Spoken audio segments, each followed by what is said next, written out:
Ojo que estamos al aire, Tabaré. ¿Qué ibas a decir? Que tomarías mate, pero que no podés, obviamente. No podemos. Aún así te tomaste ya algunos mates, ¿no? Sí, claro. ¿Temprano?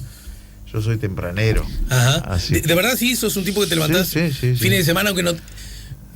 Es difícil en los políticos decir que no tengan alguna actividad, porque los políticos los fines de semana muchas veces, ¿no? También seguimos pero bueno, supongamos partido. que pinta estar un par de días sin actividad o que la actividad sea en tu casa. No. Que no tenés obligación de levantarte, aún así te levantás temprano. No, me despierto temprano y ya empiezo a mirar las noticias y, ¿Temprano a qué ya hora? me levanto y... ¿A qué hora? Y a las 6 y poco, 6:30. Y supongamos que la noche anterior tuviste con unos amigotes, una comida rica, buena, bien regada, y tomás algún alcoholcito, imagino que alguno tomarás, ¿no? Alguno, pero poco. ¿Qué whisky, vino? ¿Por dónde anda más tú? Soy whiskero, uruguayo típico. Está bien, el promedio. Te tomás, comes una carnecita, pero antes tomaste algún whisky, después de pronto alguno más, y si te acostás tarde. Y duermo un poco más, pero... Te la alargás un poquito. Pero... Depende de la hora que me acueste, evidentemente, pero es difícil que más allá de las 8 de la mañana... O sea que a las 10 de la mañana no te has levantado y que eras gurí a lo mejor. Desde hace mucho tiempo, sí. Por decirte... Sí, tuve mi etapa adolescente que uno es muy dormilón, que dormía bastante, me gustaba dormir, pero después ya desde hace muchos años que me acostumbré, porque además siempre trabajé de mañana y... Pero a las 10 de la noche te caes de sueño, entonces. No, a medianoche me duermo generalmente, 11 y pico, 11:30. O sea que dormís unas 6 horas por... 6 horas por día, más o menos. ¿Y te alcanza? ¿O pegás la siestita del buen riverense? No, tampoco me acostumbré nunca a sestear, no logro dormirme. Un domingo, por ejemplo, de invierno, o una vacación en verano, en el calor, bueno, uno trata de dormir, no duermo, y si me duermo demasiado, duermo un par de horas y después ya ahí sí se me complica de noche. Y además uno se levanta medio raro después de esas siestas largas, ¿no? Sí, como desacomodado, ¿no? Desacomodado y...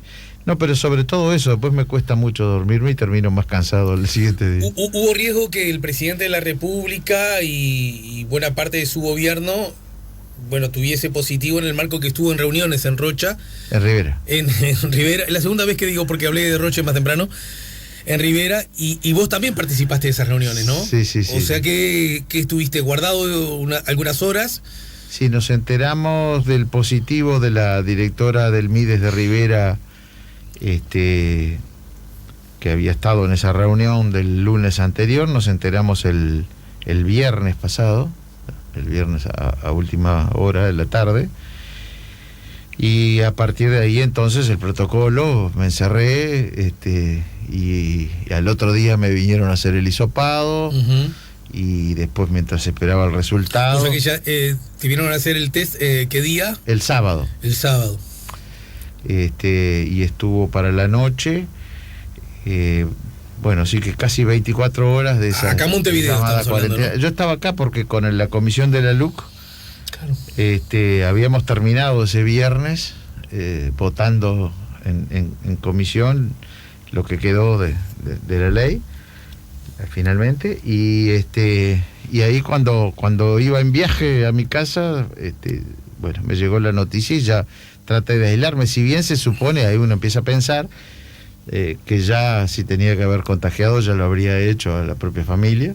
No, y a la gente del Senado también, por lo menos en la comisión, ¿no? Y a la gente del Senado. Por eso yo en esas 24 horas, un poco más, reflexioné mucho sobre, hoy lo escribí, sobre lo que es esta pandemia, sobre la alta posibilidad que tenemos todos de contagiarnos y de contagiar a otros, la responsabilidad de cada uno desde su lugar, de cuidarse para poder cuidar a los demás, porque en cualquier momento y con cualquier persona, en el lugar más impensado, si uno tiene que salir de la casa, se puede estar contagiando. Y ahí contame, porque igual ya pasó y en todo caso estamos todos aprendiendo constantemente, que esa es una, podríamos decir, indiscutible verdad. A cada rato estamos aprendiendo cosas, y cosas que entendíamos que eran correctas 10 días atrás, ahora ya no lo son tanto, y viceversa, ¿no?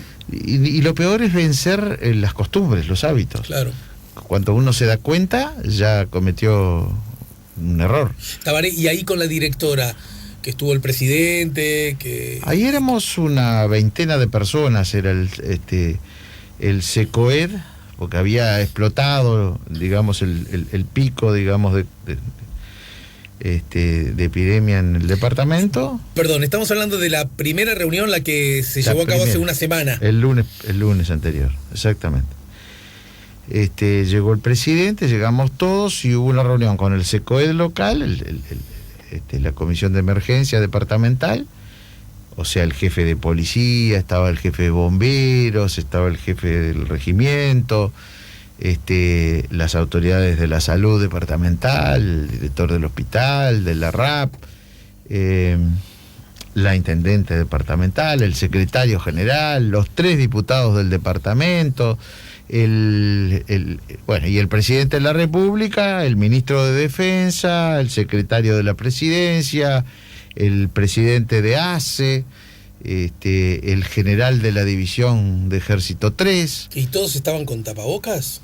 Todos con tapabocas. Hay unas fotos que muestran y no nos sacamos el tapabocas. Y fundamentalmente la persona infectada, que es la directora departamental del MIDES, estuvo todo el tiempo de tapabocas. Yo creo que el tapabocas fue lo que nos salvó, porque estábamos todos, lo que no teníamos era la distancia recomendada entre uno y otro. Y el lugar era cerrado, además. Un lugar cerrado, una habitación cerrada, una mesa larga, grande, y todos sentados alrededor, uno al lado de otro. Yo estaba esta persona, esta señora, estaba Ciprián, el presidente de ACE, y después yo.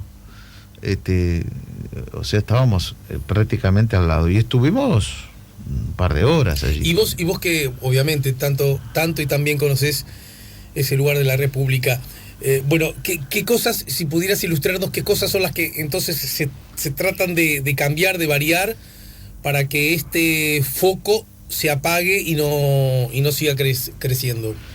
Yo creo que la política que está llevando Uruguay y las autoridades de salud, bueno, los resultados lo muestran, es clara y correcta. Y yo además digo que me siento muy orgulloso. Mira, yo el sábado pasado promovimos una reunión con las autoridades del estado de Río Grande do Sul, porque nosotros somos limítrofes y vecinos de Brasil, pero somos vecinos de puerta con Río Grande do Sul, que como todo en Brasil es muy grande, ¿no? Claro. Brasil es gigantesco. Río Grande do Sul tiene 11 millones y medio de habitantes.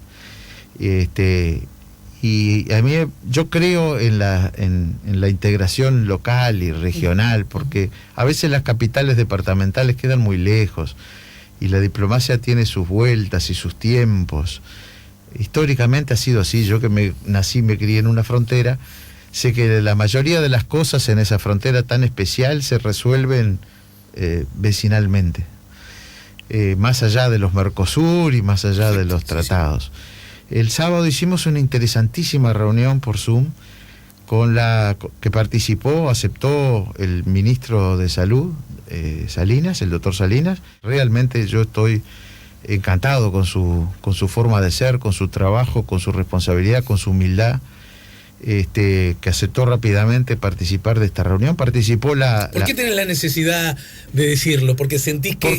Porque lo reconozco. Pero pará, porque primero... Yo no lo conocía. No, vos y yo, por nuestro trabajo, nos conocemos hace tiempo, ¿no? Sí, claro. Entonces, en todo caso, cuando yo te escucho decir eso, es porque él siente que tiene que decirlo porque lo piensa. Pero además, es lo que se me arma en mi cabeza, para que vos lo corrijas. Claro. El ministro en algún momento, principalmente en el arranque, dio la sensación de tambalear un poquito, o por lo menos que parte de la opinión pública y gente del gobierno, off the record, señalaba como que no estaba dando la nota. Vos decís eso, y es alguien que no es de tu partido, así que no tendrías ni siquiera esa obligación de decirlo. Que no lo conocía, lo estoy conociendo ahora. ¿Vos decís eso en el marco de ese antecedente, digamos? No, porque para mí, a ver, lo que pueda haber... titulado... Pero lo que yo te digo no te resulta sorpresivo, lo escuchaste, lo sentiste, Sí, pero lo sentí muy brevemente al principio y básicamente referido a que como es una persona que no viene del sistema político, no está muy acostumbrado a algunas cosas. Pero técnicamente, por eso lo digo, en esta reunión tuve una pauta más de eso. Me sentí muy orgulloso. Uh-huh.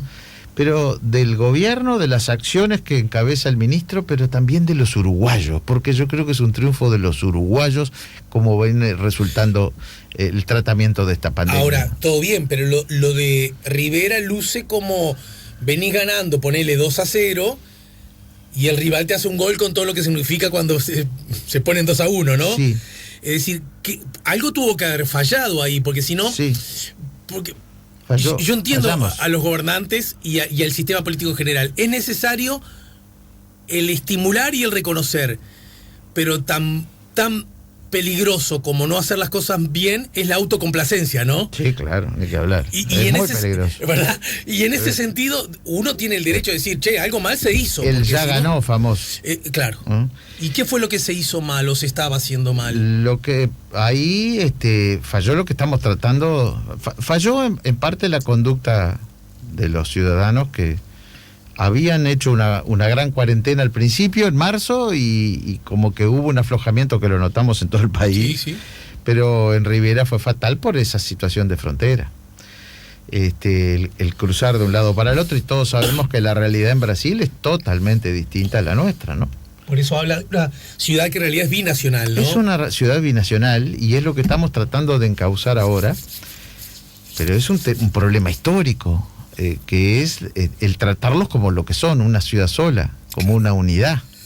Entonces, por eso digo, esta reunión del sábado, en la que participó la ministra de Salud del Estado de Río Grande do Sul, ella se llama secretaria de Estado, y una senadora y un diputado.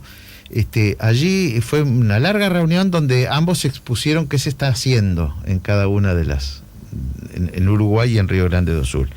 Río Grande do Sul está teniendo mejores resultados que el Brasil en general. Está mejor que el promedio, ¿no? Promedio. Está por debajo del promedio. Está como en el lugar 22 de los estados. Igual tiene un problema mayor que Uruguay. Pero está ¿no? peor que Uruguay, ¿no es cierto? Está mucho peor que Uruguay. Falta.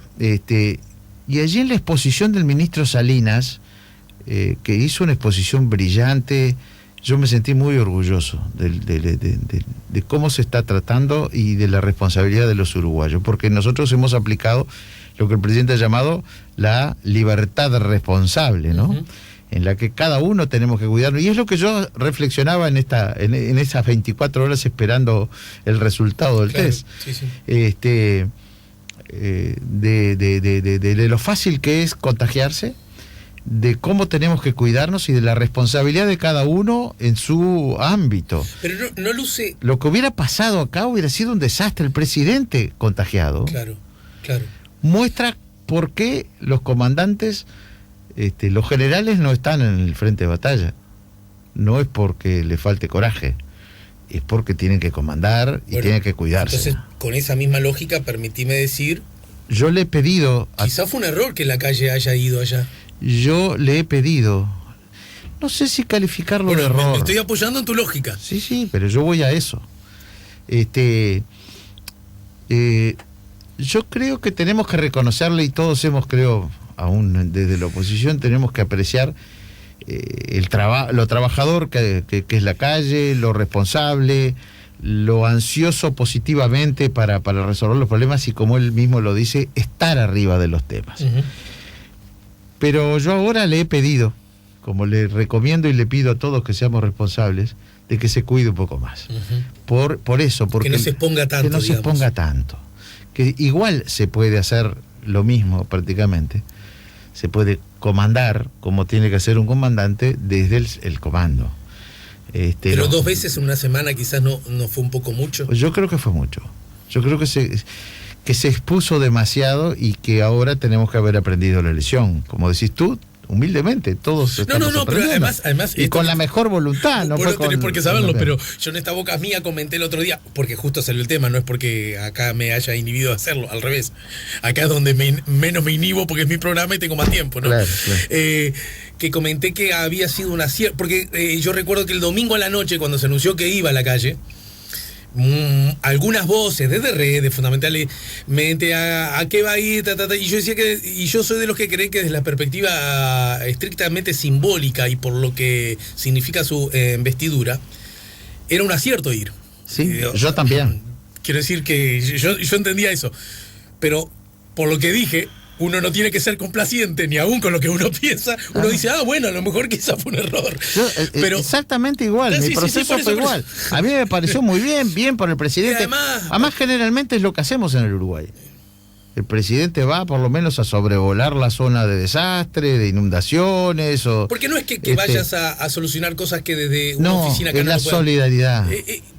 Porque la construcción corro la misma suerte que ustedes. Es una construcción simbólica constantemente. Claro. Sí, entonces, eso se puede entender claramente. Pero ante este riesgo, uno vuelve a razonarlo. Claro. Y creo que estamos en condiciones todos de entender que el presidente, si no va, se está preservando porque el comandante tiene que preservarse, no tiene que ser herido en combate. Y acá me tenés que ayudar, Tabaré, a que este montevideano entienda algo que a mis ojos luce como una contradicción en esta misma lógica que tú con claridad estás exponiendo.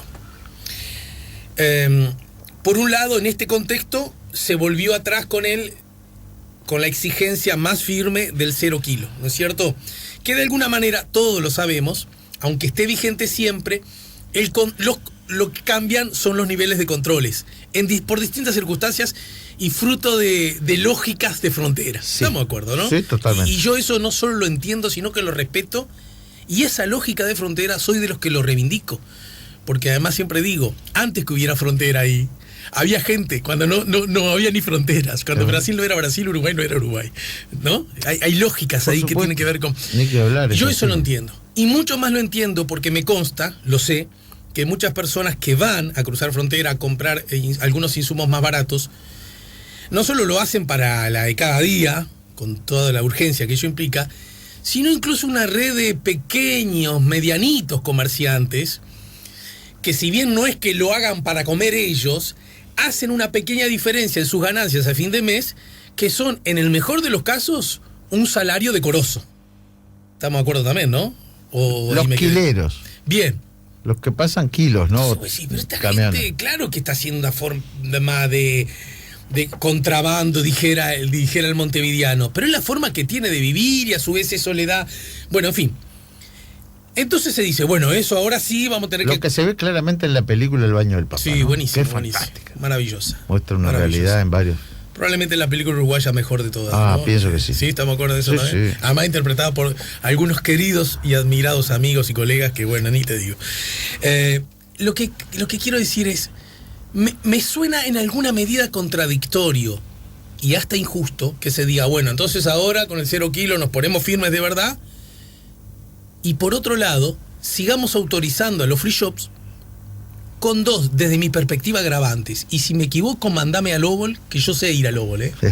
Una, los que vienen a comprar al free shop, por definición, son ciudadanos extranjeros. Pero no le pueden vender en nacionales. ¿Verdad? Más allá que alguno consiga alguna casita, estamos hablando de que, no, el público natural de ese comercio es un público extranjero. Que además no es cualquier público extranjero, es un público del Brasil. Brasil, que es el país con más número de muertos del planeta en esta pandemia. O sea, no es cualquier cosa. Y si alguien me asegura, no, lo que pasa es que no te olvides que esta es una ciudad binacional. Sí.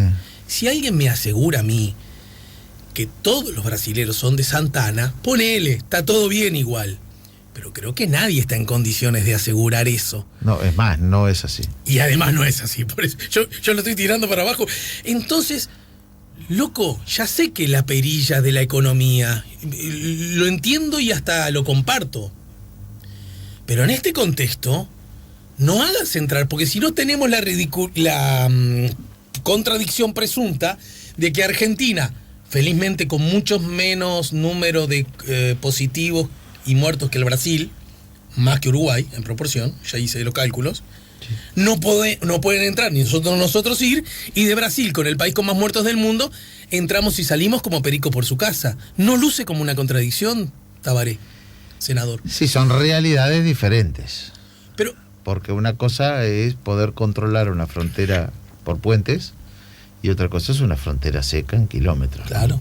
Es más, hubo alguna idea boyando de algunas de tratar de cerrar esa frontera, que es prácticamente imposible. ¿No?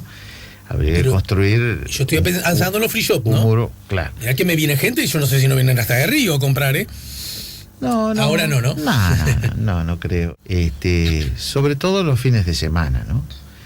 ¿Y cómo haces con eso? Por eso estamos...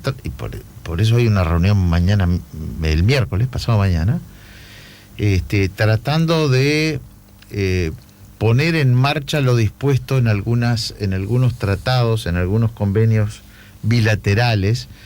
Hay un convenio que yo aporté porque del nuevo gobierno recién entrado y hay cosas que todavía no lo manejan. En el año 2002, gobierno de Valle, con el canciller Didier Operti, logramos firmar en Rivera un tratado con Brasil. ¿Tú eras el intendente? Yo era el intendente, que fue cuando nació el documento fronterizo, entre otras cosas. El documento fronterizo es un documento, una cédula de identidad, que habilita a trabajar, a residir y a estudiar en ambos lados de la frontera, 25 kilómetros de la frontera, en franja de frontera. Ese documento está funcionando y funciona muy bien. Luego fue ampliado en el 2008 como un convenio de asistencia recíproca, que fue incluso pensando en regularizar algunas cosas históricas que se daban de hecho, la integración de hecho. Por ejemplo, cuando hay un gran incendio en un lado de la ciudad, allí concurren los bomberos de las dos ciudades. Siempre lo reclamamos, hay que proteger, porque todo bien, porque pasa en la ciudad, nadie va a parar al carro bombero para decir usted está entrando a otro país, pero si tiene un accidente, hay un problema serio. Ese convenio entonces de 2008 estableció una asistencia recíproca y también especialmente en materia de salud, que se da también ese tipo de asistencias, ¿no? Y bueno, ahora el miércoles, promovido por Cancillerías, por ambas embajadas, va a haber una reunión en la frontera y se va a conformar una comisión. Es un trabajo liderado por el canciller Talvi, y bueno, y con el contacto que tuvo el presidente de la calle con el presidente Bolsonaro, y que Bolsonaro se manifestó de acuerdo y siguieron por lo tanto las diplomacias trabajando. Todo apuntando a tratar de tener un plan conjunto, por lo menos para las ciudades integradas, para las ciudades gemelas. Entonces acá hay que hacer como se hace con el tema del contrabando que recién hablábamos. A ver. En realidad las ciudades operan como un conjunto. No hay aduanas en lo largo de la frontera, que alguna vez en la historia hubo. Los aduaneros andaban en la línea divisoria mismo. La solución fue poner los puestos de controles a las afueras de ambas ciudades, hacia el interior, digamos, del país, y tratarlo como una unidad sola. Incluso ahora el canciller Talvi, desde su campaña electoral, viene comprometiendo en hacer de estas zonas especiales, legalmente, zonas especiales de frontera, ¿no? Con una unidad, como un tratado de libre comercio, pero focalizado, localizado. Sí, entiendo.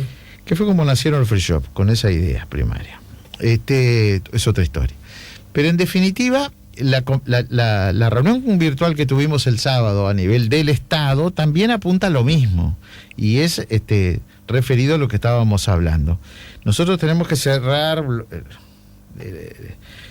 las ciudades afuera, es decir, que los free shop puedan trabajar preservando el trabajo de muchos cientos de riverenses, con protocolos como se les está pero esos brasileños que entran, repito, no, pero cerrar afuera de las ciudades y no cerrar los free shop, que es la otra alternativa que sí.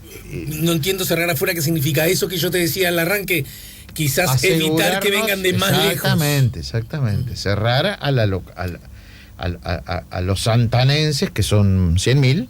Porque se supone que esa es una cosa que Santana, los santanenses están muy interesados que ocurra.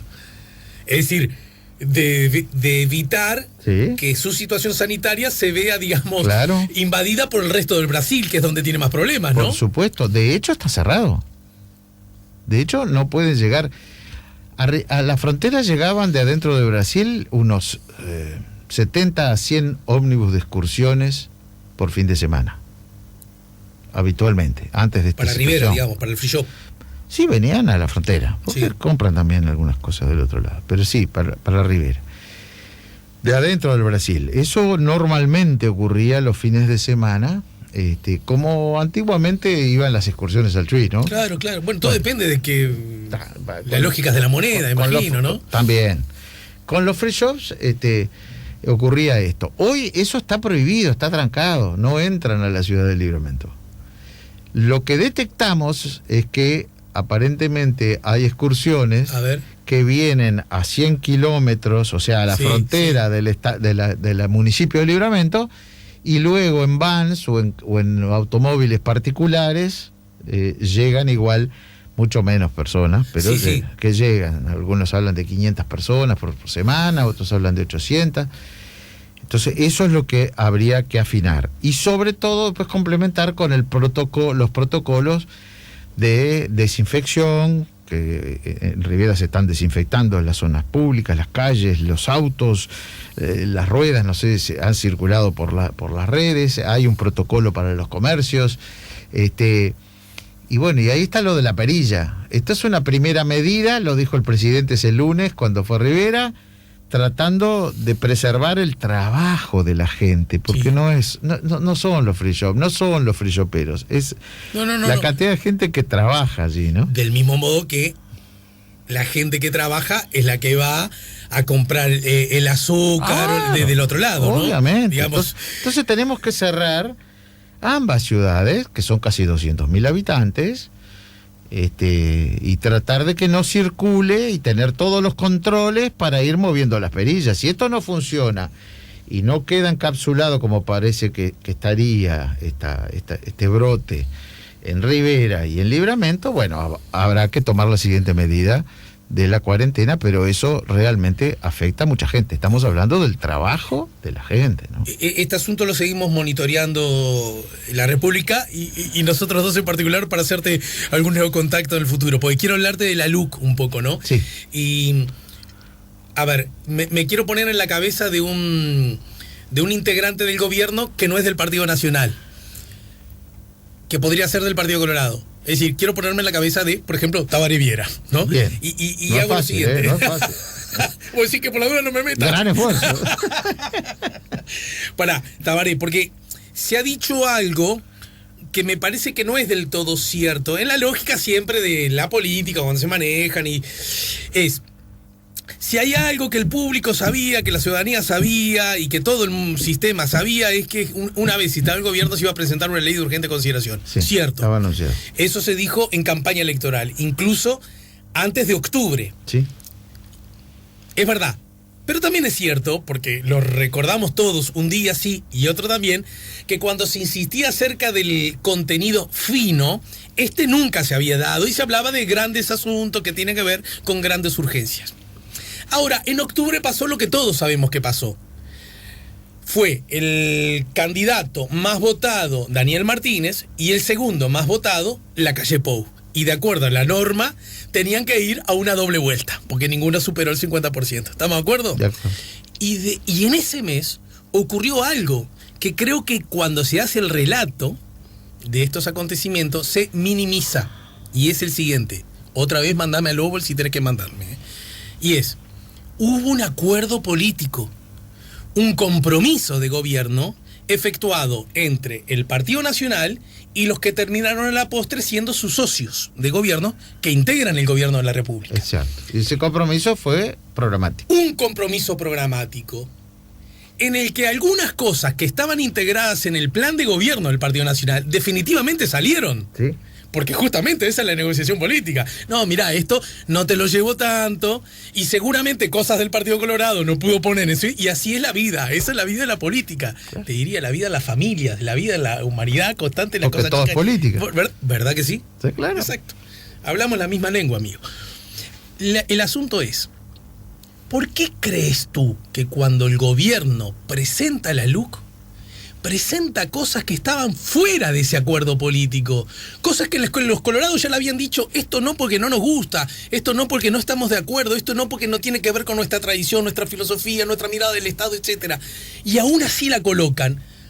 Más allá de que después lograron que volvieran a salir, ¿cuál puede ser la lógica política que explique eso? Porque si no es como para enojarse un poco. Che, me pones esto y habíamos acordado que esto lo teníamos que sacar. Yo creo que el presidente de la calle, el Poder Ejecutivo, inauguró un método de legislar cuando hay iniciativa del Poder Ejecutivo bien interesante, que por lo menos en mi vida política, que a esta altura no es tan corta, no la recuerdo. Y que de alguna manera es el funcionamiento real y más puro de la República, con la separación de los poderes. Él incluyó temas, está muy bien dicho, que estaban ya en el compromiso por el país, en lo que firmamos en noviembre. Algunos temas que no se había llegado a acuerdo y que por lo tanto se soslayó y no estuvo en ese compromiso, y algunos temas que ni siquiera se habían hablado. Pero además no lo trató previamente, lo puso a consideración pública en febrero a todos por igual, socios de la coalición, oposición y público en general, porque se colgó el proyecto, la primera versión ahí en febrero. Y bueno, eso implicaba lo que él mismo lo ha dicho una y otra vez, la famosa disciplina partidaria, por primera vez en muchos años, en muchas décadas, diría yo, para zafar del gobierno del Frente Amplio. Sí, como para que no quede que es una alusión al frente. Con muchas décadas. No operó acá la disciplina partidaria en un tema bien importante y en una ley fundamental para el gobierno. No lo podía hacer porque no lo había consultado, porque sabía que había cosas que teníamos diferencias, pero él lo dijo, lo que hay compromiso se votará, lo que no hay se estudiará. Y entonces nos obligó a tener mucho trabajo, sí. Pero sacamos un producto excelente. Yo estoy muy contento con el funcionamiento y con el resultado final de esta primera etapa del proceso. Tú me decís que en algún momento ninguno de ustedes ni se molestó, ni se encabronó un poquito diciendo, otra vez la pelota a la casa de Doña María. No, porque como estaba dicho de que éramos libres de estudiar, de hacer aportes, de discutir, de cambiar o de no votar... El presidente mismo lo dijo, vamos a dramatizar este tema. Por primera vez, repito, no hay una mayoría regimentada que está obligada a levantar la mano, le guste o no le guste. Acá trabajamos, 35 días llevamos, 11 horas por día. A ver, todo el proceso. Febrero, 22 de febrero, se presenta la primera versión del proyecto, todavía no ha entrado al Parlamento. A todos. Nos pusimos a trabajar, supongo todos los partidos. El Partido Colorado conformó una comisión técnica y política y hizo una devolución. De esa devolución fueron tomadas varias de las cosas que incluyó la versión final que entró desde el Poder Ejecutivo al Parlamento. Y luego entonces, conformada la comisión especial para el estudio de esto en el Senado, nos pusimos a trabajar y ahí a negociar. De los 501 artículos que entraron al Parlamento, fueron aprobados el viernes en la comisión 477. 49 artículos fueron retirados y 25 nuevos artículos fueron agregados. Más del 50% de esos 477, 200 y pico, no recuerdo bien el número ahora, fueron votados por unanimidad, porque pudimos a través de este procedimiento escuchar, además de haber escuchado a 120 organizaciones que pidieron ser escuchadas, hubo tiempo al final para todo, pero también a la oposición que aportó, que trabajó. El Frente Amplio hizo buenos aportes y fueron tomados en cuenta y pudo votar entonces más de la mitad de los artículos, los va a votar en sala, discrepando con otra mitad y discrepando con otras cosas que los pondrá en sala. Pero yo creo que es un triunfo de la República y de la democracia. Está bien, se podrá decir el presidente o el Poder Ejecutivo mandó cosas que no estaban en el compromiso, pero tampoco nos exigió que lo votáramos, ni siquiera nos lo pidió. Pudimos trabajar en el Parlamento como debe ser. El Poder Ejecutivo tiene una idea, lo propone, el Poder Legislativo libre, trabaja, negocia, aporta. Muchas cosas, bueno, yo creo que la ley sale muy enriquecida del Senado, muy enriquecida, con temas que, bueno, que se retiraron, algunas se derivaron a comisiones especiales, o a comisiones permanentes, como la modificación al Código Civil, que proponía un tema sobre las donaciones, que es un tema real, y que lo proponía la Asociación de Escribanos, pero que, bueno, consideramos que no era bueno apurar ahora el trámite, porque era tocar ni más ni menos que el Código Civil, que tiene una tradición histórica de más de 100 años. Entonces se lo derivó ya directamente, se va a votar, él pasa a la Comisión de Constitución y Código para seguir tratándolo. O temas tan delicados y que hacen así a nuestra historia, a nuestra tradición, pero también a la defensa, que para nosotros en particular es muy caro, la defensa de las empresas públicas, el tema de Antel, que era la obligatoriedad de compartir su infraestructura. Eso se ha dicho que más que derogarse, se pasa para otra ley que será tratada más adelante. Se quitó de esta ley y va a estar incluido el tema, de otra manera, creo, a una ley ordinaria, que es la nueva ley de medios. Sí, sí. Pero ustedes aún así tienen reservas para Por supuesto que sí. O sea, ustedes dicen, bueno, las expondremos cuando llegue el momento de discutir esa ley. Pero ahora fueron bajadas de esta ley. Bien. Que era nuestro objetivo. Pero pará, entonces el Frente Amplio, cuando he escuchado a alguno de sus voceros decir, logramos que esto saliera de la ley, tenemos que verlo como un triunfo. Ni se trató. Ajá. No logró, con mucho respeto, no logró nada, porque ni siquiera se trataron. El ministro, cuando vino, dijo se retira porque no tenía además los votos. ¿Y en base a qué? Porque veía que, como cualquier actor político, que a ningún actor de nada le gusta perder en nada, a los actores políticos tampoco, dice, bueno, si vamos a generar un ruido, ¿para qué lo vamos a...? Tampoco tenía sentido, ya habíamos discutido mucho, ya lo habíamos... Porque la coalición trabajó con subcomisiones en cada tema, y con los propios ministros, y bueno, no estaba el apoyo, no estaban los votos, y por lo tanto no tenía sentido seguir adelante. Vos decís, te entendí.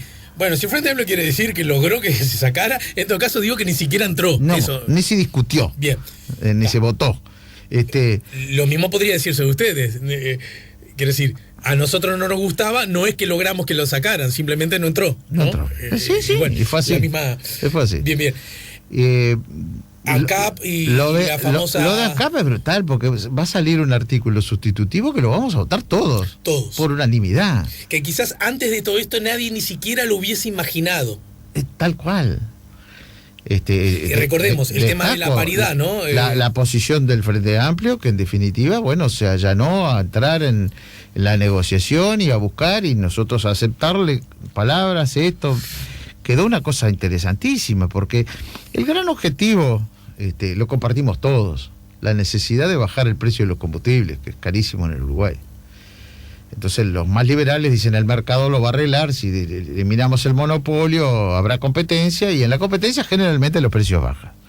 Nosotros insistimos que solamente con desmonopolizar ANCAP no se va a lograr ese objetivo, porque no hay nada más reglamentado en el Uruguay que el precio de los combustibles.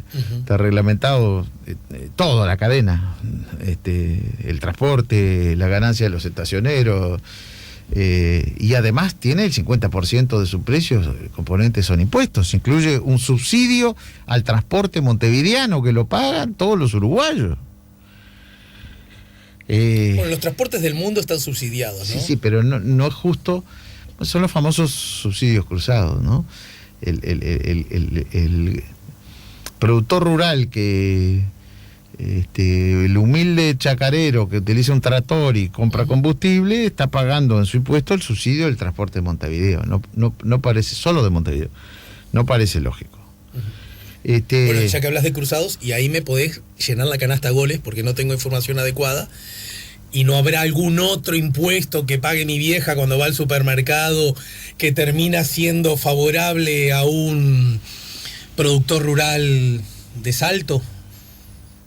No lo recuerdo ahora, pero puede haber. No, lo digo porque si no, viste que cada actor siempre cuenta la historia de su lugar. Y yo siempre digo, ese no es un problema, eso está bien, así son las democracias. Cada uno cuenta las cosas de su lugar. No hay que ahuyentarse. Los grupos de intereses, claro, que son legítimos. Claro, cada uno defiende su interés. Actualmente cuando hablan de los corporativismos no son malos, cada uno defiende su interés. El problema es qué peso tiene. Que gobiernen. El problema es que gobiernen los corporativismos. Estamos diciendo los dos la misma cosa. Que es el fascismo. ¿Qué peso tienen? Claro, en la medida que después son la interacción libre, genuina y sometida a la ley de los Estados de Derecho republicanos, está bien, cada uno que se exprese. Esa es la sociedad. Estamos casi en el final porque además tenés compromisos. Mirá que sobre cada cosa podríamos hablar más largo y tendido, sí. Créeme, de la LUC también. Pero en todo caso no quiero dejarte ir sin hacerte un par de preguntas. ¿No le gustó el Partido Colorado? Emitió una declaración a propósito de lo que ocurrió el sábado, el 18 de julio. Sí, yo creo que de pronto con una buena intención, pero lo vemos muy peligroso lo que ocurrió el sábado 18 de julio, porque en definitiva hubo demasiada aglomeración y sin cuidado, vimos mucha gente sin tapabocas, ¿no? Pero en todo caso esa declaración del Partido Colorado la pudo haber hecho apenas se anunció que iba a ocurrir, ¿no? Sí, pero creo que era peligroso. Pero creo que nadie pensó que iba a ser lo que fue. Bueno, pero creo que ni los organizadores. Bueno, pero en todo caso los organizadores no merecen ese palo. No, creo que los organizadores debieron preverlo. Hay que organizar mejor eso. No puede haber. Yo no sé si tú pensás lo mismo que yo, pero ese tumulto de gente y muchísimo sin tapaboca, creo que es un riesgo innecesario y sobre todo un mensaje equivocado de que ya no pasa nada. Vos decís que en proporción, otra vez me podés llenar la canasta goles. Vos decís que en proporción, sí, número de pobladores, etcétera, fue mucho más grande que el que se ve diariamente en algunas calles de Rivera. Sí, claro. Uh-huh. No, ayer hubo. Yo las imágenes que vi era como un espectáculo. Hay algunos estudios que he visto de periodistas, lo cito, Carsoglio, me acuerdo ahora, no sé si es el único, que mostraba fotografías y todo depende de la perspectiva, ¿no? Había alguna fotografía de 18 que yo las vi, yo dije, ¿y esto? Exacto. Y el colega Carsoglio, ¿sí?, en su tweet, y ahí se me avivó, yo no fui tan inteligente como él, ¿se entiende? Me dice, cuenten el número de semáforos que hay y resulta que esa aglomeración era fruto de 5, 6 o más cuadras incluso, lo que daba una perspectiva distinta, ¿no? Me parece que había mucha gente y sobre todo mucha gente sin tomar precauciones, ¿no? Bien, pero lo que quiero decir que si eso no fue dicho, esto era para promover el funcionamiento del comercio, lo cual me parece muy bien. Podemos darle. Claro, porque esa es una mirada, si querés más liberal, ¿no? La perilla del comercio, para que, ¿no? Porque es el trabajo de la gente. Pero, ahuyentame esta posibilidad. Le podemos ayudar con el protocolo en Rivera, que es gobernado por la izquierda, nosotros que somos el gobierno de la derecha, nos ofendemos porque hicieron eso, que en realidad. No, hubiéramos dicho lo mismo cualquier otro gobierno. Yo le aseguro que, por lo menos de mi parte, tiene esa mirada. Pero digo, nosotros tenemos un protocolo, para ahora, para este fin de mes, para hoy, para ayer y para hoy, en Riveras, hay un protocolo hasta para ir a cobrar. Se pintaron los lugares adelante de los cajeros donde tiene que pararse la gente, y van a haber guardias allí. Yo creo que las cosas hay que organizarlas para dar los mensajes correctos y la población entiende. Tú dices que ahora la población lo que interpretó que era un día de paseo en una Vía Blanca y no era eso. La declaración crítica del Partido Colorado a propósito de lo que ocurrió el sábado 18 no hay que verla en lógica incluso de política electoral rumbo a las elecciones departamentales. No fue en esa lógica. Bien. Fue la preocupación para que esto que está anunciado que va a seguir se tomen precauciones, porque eso es un riesgo innecesario para la gente. Cualquiera diría, si mira el último tiempo del Partido Colorado, que el Partido Colorado está en condiciones de salir de sus momentos más terribles desde la perspectiva electoral, estoy diciendo. No porque haya tenido tan buena votación en la última elección, es algo que yo he discutido entre amigotes. Estamos de acuerdo, ¿no, senador? Por supuesto, ¿verdad? Los números cantan. Los números, ahí está, los números son los números. Como decía Damiani, Bien, los bien. números no mienten. Bien, Miente los la números gente. no mienten. Y los números dicen que el Partido Colorado en realidad no solo no votó mejor, sino que incluso votó peor de la ya muy mala elección de 5 años atrás. Es verdad. ¿Estamos de acuerdo? Sin embargo, la política es suma de muchas cosas. Sí. Y uno podría presumir que el Partido Colorado, como socio importante del actual gobierno, va a estar en una atalaya interesante para generar visibilidad ante la opinión pública y que lo vuelva a colocar en eso que todavía existe en alguna medida en el imaginario popular, y es que el Partido Colorado, mira qué centro te levanto, es el partido de gobierno. ¿Está? Ahora, Sí. Tabaré, se están peleando por el cargo de Julio Luis Sanguinetti. Cualquiera de Hungría que llega, le están diciendo, muchachos, No. esto no tiene sentido. No. Ayúdame a entenderlo, por favor, Tabaré. Primero, la Atalaya, al ser socios, el principal socio en el gobierno, es relativo. También se corren riesgos, ¿no? ¿Verdad? De quedar como el jamón del sándwich, ¿no? Porque además nosotros tenemos esa ética de la responsabilidad que nos viene de la historia. Como decía Wilson, el Partido Colorado es el nombre que se le da al gobierno, ¿no? Tenemos ese chip, esa ética de la responsabilidad. Hace ya alguna década le surgió un fuerte competidor, también coincidirá conmigo, ¿no, Tabaré? En cuanto a asumir que gobierno y Frente Amplio son sinónimos. No, pero él decía por los años que estaba en el gobierno, y sobre todo porque decía que el único partido en realidad era el Partido Nacional, decía Wilson. Hay que completar la historia. Hay que completarla. Un blanco te diría, complétela, senador. Claro. El único partido, decía Wilson, es el Partido Nacional, porque el Frente Amplio es una coalición y el Partido Colorado es el nombre que se le da al gobierno. Wilson también decía, creer que el Partido Nacional y el Partido Colorado son las mismas cosas es no entender nada. Por supuesto que no, seguro, no somos lo mismo. Tenemos nuestras diferencias y matices. En lo esencial hemos coincidido. Pero bueno, en definitiva, lo que ha pasado en el Partido Colorado es muy triste en la interna, pero son temas netamente personales. Acá no hay una pelea por un nombramiento de una persona.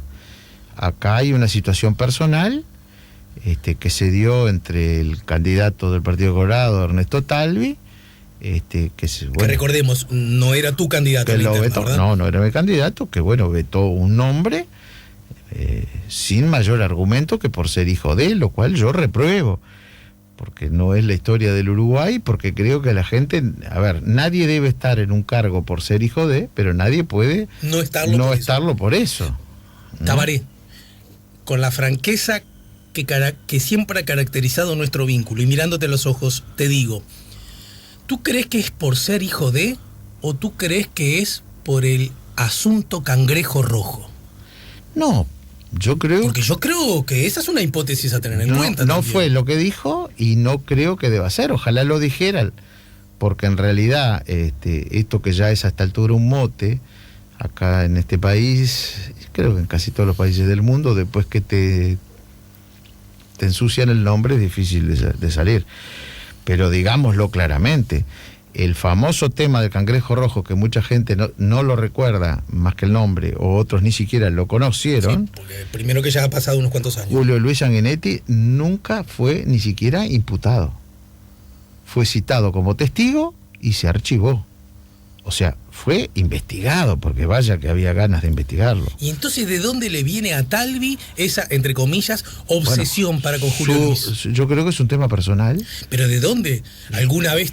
No lo sé, habrá que preguntarle a él. Pero te soy franco. Yo no lo sé. Me resulta raro Pero no hay un tema partidario. Nadie está peleando, y mucho menos el doctor Julio María Sanguinetti. Con nadie se ha peleado por su hijo. No. ¿Se puede descartar la idea que Julio María, ocupando el rol que ocupa desde el punto de vista presente e histórico, simbólico, todo lo que ya hemos hablado, ¿no? Julio María no ha dicho, che, pónganme a mi hijo. No, el tema es que lo proponía Ballistas, primero, porque era un cargo para el cual está preparado, formado, no solo como abogado, sino con especialidades y con másteres hechos en el exterior en relaciones internacionales. Para un cargo internacional estaba más Estamos hablando de la comisión mixta, ¿no? Sí, la comisión mixta. Segundo, alguien que políticamente había trabajado muchísimo, como muchos, digo, ni siquiera había sido candidato, no se trata de un premio consuelo, se trata de alguien que fue el jefe de campaña, más allá de que sea hijo de. Entonces, esa fue la propuesta. Y acá no hay una pelea por un cargo que lamentablemente, bueno, termina quedando esa imagen. Para el imaginario se... Pero no es así. Y sí hay un tema personal que yo no lo entiendo. ¿Es personal? Yo no lo entiendo. ¿Con Julio Luis o con Julio María? No lo sé, por eso yo Pero no me lo resulta puedo. raro que vos, que además que sos un componedor natural, ¿no? Sos un tipo que... Bueno, hay cosas que son muy difíciles de componer. Pero hay me resulta raro personas... Mira, ¿me dejás de ser Tabaré un segundo? Sí, ¿Puedo claro. ser Tabaré? ¿10 segundos puedo ser? Sí, me tengo Sí, que por ir. eso, estos 10 segundos soy Tabaré. Agarro el teléfono y digo, Ernesto, vamos a charlar, explícame bien cómo es esto. Quiero saberlo honestamente. Contame y lo resolvemos en 7 minutos. Me resulta raro que no lo hayas hecho. Sí, bueno, quizás no nos han querido atender.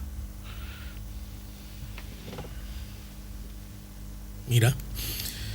Te despido porque tenés obligaciones, Tabaré. Tengo una reunión estimado. Zoom pendiente. Sí. Yo te agradezco mucho la invitación. Y yo te agradezco como mucho siempre, lo agradable de la charla contigo. Igualmente, sabes que es así de vuelta. ¿No se equivoca Sanguinetti cuando a esta tragedia del Cerro alude a los militares asesinados en el jeep por parte de la sedición? Claro, pero quizás a más de unos... si vos entendés que Sanguinetti se equivoca, lo decís, ¿no? Sí, claro, por supuesto. Y nadie es infalible, además. Se equivoca, a ver, para muchos que piensan que el pasado tiene solo un signo y que reivindican cosas de ese pasado y relatos que se vuelven a construir. Y Sanguinetti está justamente en el trabajo, cuando lo fuimos a buscar, esa de recuperación de la historia documentada, con sus libros, etcétera. Ha venido Julio María como nadie a este programa. Sí. Lo entiendo. Entonces, ahora, en este contexto, esto hace acordar, digo, no porque acuse a nadie, él no acusó a ninguna organización en particular, pero sí es una masacre así, es difícil de recordar otra, ¿no? Te retrotrae a ese momento, a esa época muy triste del Uruguay, que obviamente no la queremos 8 vivir. comunistas fueron masacrados en el local de la calle Graciada también, ¿no? ¿Ves? Sí. Caemos en esa lógica de recordar Sí. masacrados. Es verdad, y por eso luchamos por la redemocratización del país y por eso luchamos para que a partir, como pasó del 85 para acá, haya un verdadero Estado de Derecho, y por eso no tenemos que dejar pasar esta situación, porque no queremos volver a ese Uruguay, que yo tampoco creo que sea por allí. Era necesario. Yo creo que hoy tenemos peligros mucho mayores y que tal vez esto se acerque más a eso, y tampoco queremos ser lo que está ocurriendo en otros países de Latinoamérica hoy con el narcotráfico, ¿no? ¿Era necesario hacer esa evocación? Yo no lo hubiera hecho. Tabaré, gracias por el tiempo y la seguimos más temprano que tarde, ¿sí? Gracias. Si buscas un portón automático para tu casa o para la oficina, asegúrate que sea fuerte, que sea seguro, que sea práctico, que sea un SEA. Porque solo un portón SEA te asegura el mayor respaldo técnico, un service propio en todo el país y la garantía de todos sus productos. Ingresa en seaportones.uy o llama al 2601-2611. Si vas a elegir un portón, que sea un SEA.